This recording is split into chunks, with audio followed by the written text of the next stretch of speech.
తాకట్టులో ఉన్న బంగారాన్ని విడిపించి ఆ రోజు ఆన్లైన్ రేటుకే మేము కొంటాం. Sharma gold company.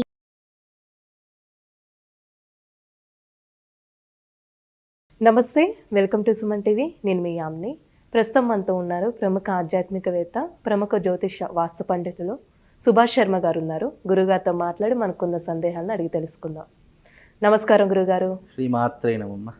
గురుగారు, మనకి ఈ జూలై నెలలో అంటే తొలి ఏకాదశి రాబోతుంది. అసలు విశిష్టత గురించి తెలియచేయండి. ముందుగా ప్రేక్షకులందరికీ శ్రీమాత్రే నమః, శ్రీ గురుభ్యో నమః. జ్ఞానినాంనపి చేతాంసి దేవి భగవతీ హిత బలాయ కృష్ణమోహాయ మహామాయ ప్రయశ్చతి. మనకు సంవత్సరానికి 24 ఏకాదశులు ఉంటాయి. కృష్ణపక్షంలో ఏకాదశి, శుక్లపక్షంలో ఏకాదశి, ఇలా సంవత్సరానికి 24 ఏకాదశులు ఉంటాయి. అందులో ప్రత్యేకమైనటువంటి ఏకాదశి, మొట్టమొదటి ఏకాదశి, ఈ మాసంలో వచ్చేటటువంటి ఏకాదశి తొలి ఏకాదశి అని దీనికి పేరు. దీనికి తొలి ఏకాదశి, అలాగే శయన ఏకాదశి, సర్వేశం ఏకాదశి, అలాగే ఈ ఏకాదశి పరమ పవిత్రంగా విష్ణుమూర్తికి అంకితం చేసేటటువంటి ఏకాదశి ఈ యొక్క ఏకాదశి. దీనికి శయన ఏకాదశి అనేటటువంటి పేరు ఎందుకు వచ్చింది అంటే గనక, విష్ణుమూర్తి పాలకడలిలో ఆదిశేషునిపై విశ్రాంతి తీసుకొని నిద్రలోకి వెళ్ళేటటువంటి సమయమే ఈ యొక్క శయన ఏకాదశి అని పేరు. అయితే ఈ శయన ఏకాదశి సమయము, దీనికి చాతుర్మాస దీక్షలు కూడా చాలామంది తీసుకుంటూ ఉంటారు. ఇదంతా కూడా చాతుర్మాస దీక్షకు ఇది ఆరంభమైనటువంటి రోజుగా భావన చేసుకుంటాం.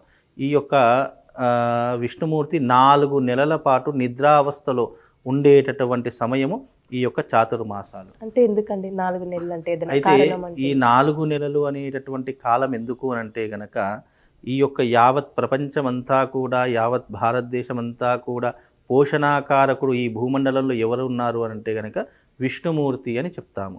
అంటే సృష్టి స్థితి లయకారకులలో సృష్టికారకుడు బ్రహ్మ, స్థితికారకుడు విష్ణుమూర్తి, లయకారకుడు శివుడు. అయితే స్థితికారకుడైనటువంటి విష్ణుమూర్తి 4 నెలలు యోగ నిద్రలో అందులో మళ్ళీ నిద్రపోతున్నాడు అంటే దాని యోగ నిద్ర. దేవతలందరూ చేసేది యోగ నిద్ర అని అర్థం. నిద్రపోతున్నా అంటే దేవుడు నిద్రపోతే సృష్టి ఎలా ఇది ఉంటుంది అనేటటువంటి వితండవాదం కాకుండా యోగ నిద్ర అనేటటువంటిది ఉంటుంది. అంటే ఇక్కడ మనం ఎప్పుడైనా చూడండి, మనం అనేక విధములైనటువంటి టెంపుల్స్కి వెళ్తూ ఉంటాం. ఏ దేవుణ్ణైనా తీసుకోండి, మనం ప్రదక్షిణలు చేస్తూ ఉంటాము, ఎన్నో మొక్కులు మొక్కుకుంటూ ఉంటాం, ఎన్నో కోరికలు కోరుకుంటూ ఉంటాము.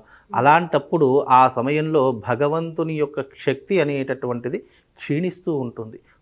మానవులకే కాదు శక్తి, భగవంతునికి కూడా శక్తి అనేటటువంటిది కావాలి. అలా శక్తి అనేటటువంటిది క్షీణించినప్పుడు భగవంతుడు కూడా యోగ నిద్రలో ఉండి, ధ్యానంలో ఉండి శక్తిని మళ్ళీ పునరావృతం చేసుకోవడానికి చేసేటటువంటిదే ఈ యొక్క విధానాన్ని యోగ సమయము అని అంటారు, యోగ నిద్ర అని అంటారు. అంటే ఆ తపశ్శక్తితో మళ్ళీ శక్తిని పుంజుకొని విష్ణుమూర్తి మళ్ళీ 4 నెలల తర్వాత, అంటే కార్తీక మాసంలో కార్తీక శుద్ధ ఏకాదశి నాడు మళ్ళీ యోగ నిద్ర నుంచి మేలుకుంటారు.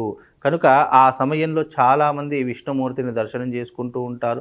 ఆ సమయంలో ఆ విష్ణుమూర్తి గనక అనుగ్రహం దొరికితే వాళ్ళు జీవితమంతా కూడా ఆ యొక్క విష్ణుమూర్తి యొక్క అంకిత భావం చేసేసి విష్ణుమూర్తిని దర్శనం చేసుకుంటే గనక అత్యద్భుతమైనటువంటి పుణ్య ఫలితాలు కలుగుతాయని చెప్పేసి మనకు పురాణం చెబుతుంది. అయితే ఇక్కడ శయన ఏకాదశి అనేటటువంటిది విష్ణుమూర్తికి అంకితం చేయబడింది కాబట్టి ఈ యొక్క ఏకాదశి రోజు ఉపవాస దీక్ష అనేటటువంటిది చాలా మట్టుకు చేసుకోవాలి. అంటే మామూలు రోజులలో మామూలు ఏకాదశిలో చేసినా చేయకపోయినా పెద్ద పాపం అనేటటువంటిది కాదు.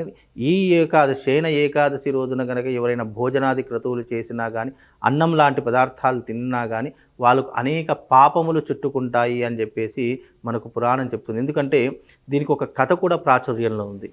అంటే పురాణం ప్రకారం కనుక చెప్పాలి అంటే కనుక, పురాణ ప్రకారంగా బ్రహ్మదేవుడి యొక్క వెనక భాగం నుండి 2 చెమట బిందువులు అనేటటువంటివి భూమి మీద పడుతూ ఉంటాయి.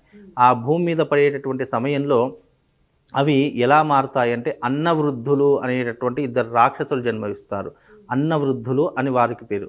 ఈ యొక్క అన్నవృద్ధులు బ్రహ్మదేవుడి దగ్గరికి వెళ్ళి, మేము నివసించడానికి మాకేదైనా నివాసం కల్పించండి అని చెప్పేసి బ్రహ్మదేవుడికి వరం కోరుకుంటే, అప్పుడు ఆ బ్రహ్మదేవుడు అంటాడట, ఎవరైతే ఏకాదశి రోజున భోజనాది క్రతువులు భుజిస్తారో ఆ యొక్క అన్నంలో మీరు కొలువై ఉండండి అని చెప్పేసి బ్రహ్మదేవుడు వాళ్లకు వరాన్ని ఇస్తాడట.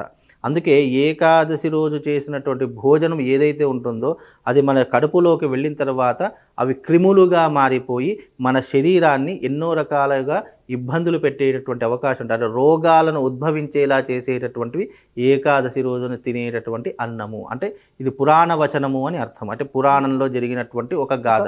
అందుకే ఏకాదశి వచ్చిందంటే అన్నం తినకూడదు అని చెప్తారు. వాళ్ళకి ఎందుకు అని చెప్తే ఇవన్నీ పురాణాలు చెప్తే పుక్కిడి పురాణం ఇవన్నీ ఇప్పటికీ ఎవరు ఆచరిస్తారు, ఈ టెక్నాలజీ పెరిగింది కానీ అని చెప్పి కొట్టి పారేస్తారు.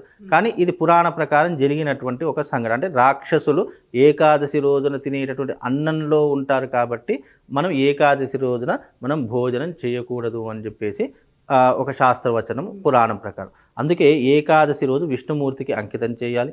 ఆ రోజున చక్కగా ఏకాదశి కథ కూడా ఉంటుంది, ఆ ఏకాదశి కూడా కథను వినాలి. అంతే శ్రీకృష్ణుడు యుధిష్ఠుడికి చెప్పినటువంటి వ్రత కథలో ఏకాదశి వ్రత కథ కూడా ఒకటి వస్తుంది. ఆ రోజున చక్కగా ఉపవాస దీక్ష వహించి మరునాడు తొలుత ద్వాదశి వచ్చింది అన్నప్పుడు విష్ణుమూర్తిని ఆరాధన చేసి ఉపవాస దీక్షను తీర్థప్రసాదాలు తీసుకున్న తర్వాత ఉపవాస దీక్షను వదిలివేయడం ద్వారా దీని యొక్క పుణ్య ఫలితం అనేటువంటిది వస్తుంది. అంటే ఎందుకు స్థితికారకుడైనటువంటి విష్ణుమూర్తి సర్వ సృష్టిని రక్షించేటటువంటి వాడు పోషణాకారకుడు. సృష్టిలో గాలి, నీరు, నిప్పు, భూమి, ఆకాశము, వ్యవసాయం పండే పంటలు ఇవన్నీ కూడా ఎవరి ద్వారా వస్తున్నాయి అంటే గనక విష్ణుమూర్తి యొక్క ఆధీనం ద్వారా వస్తున్నాయి. అలానే ఇప్పుడు మనకి పండుగలు మొత్తం ఏకాదశి తర్వాత ఈ ఏకాదశితోనే అన్ని పండుగలు ప్రారంభమవుతాయి. మనకు ఉత్తరాయణ పుణ్యకాలం కంటే దక్షిణాయన పుణ్యకాలంలోనే ఎక్కువగా పండుగలు వచ్చేటటువంటి సమయం దక్షిణాయన పుణ్యకాలం. అందుకే ఈ తొలి ఏకాదశి తర్వాత మనకు అనేక రకములైనటువంటి పండగలు, అలాగే వ్రతాలు, పూజలు, నోములు. ఇక ఈ ఏకాదశి అయిపోయిందంటే ఇక మనకు తర్వాత వచ్చేటటువంటి మాసం శ్రావణ మాసం. ఇక శ్రావణ మాసం వచ్చింది అంటే కనుక పూజలు, వ్రతాలు, నోములు, యజ్ఞయాగాదులు ఇలా ఎన్నో రకాలుగా వస్తుంటాయి. కనుక ఈ ఏకాదశి పరమ పవిత్రంగా భావన చేసుకోవాలి. ప్రతి ఒక్కరూ కూడా ఈ ఏకాదశికి ఉపవాస దీక్ష ఉండేసి చక్కగా గోవుని పూజించండి. ఎవరైతే ఏకాదశి రోజున గోవుని పూజిస్తారో వాళ్లకు కైవల్య ప్రాప్తి కలుగుతుంది. విష్ణులోక ప్రాప్తి కలగాలి అని అంటే రోజు గుడికి వెళ్ళాల్సిన అవసరం లేదు. ఈ ఏకాదశి రోజున, శయన ఏకాదశి రోజున గోవుని పూజించేసి గోవుకి చక్కగా పిండి ముద్దలు పెట్టండి, చక్కగా గోవుకి గ్రాసం పెట్టండి.